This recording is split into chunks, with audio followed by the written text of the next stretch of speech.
Beanie to Hold, Grand Biniverse, The Valentine Repeat, at the Philippine Arena.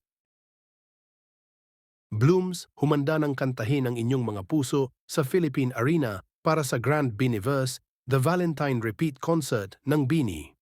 Isang araw matapos i-anunsyo ang kanilang Grand Biniverse, The Valentine Repeat, na konsyerto na nakatakda sa Pebrero 15, 2025, sa wakas ay inihayag ng Beanie ang venue para sa inaabangang palabas sa pagkakataong ito sa mas enggrande na yugto. Nakatakdang itanghal ng The Nation's Girl Group ang kanilang mga kaakit-akit na hit sa Philippine Arena sa Bulacan na ginagawa silang kauna-unahang Filipino act na magdaos ng solo concert sa iconic na concert venue na ito. Yup, nagkaka-goosebumps na kami. Naglabas din ang Star Music PH ng kapanapanabik na teaser para sa Grand Biniverse, The Valentine Repeat, na nagpapakita ng mga sandali mula sa 3 araw na Grand Biniverse at sa Philippine Arena.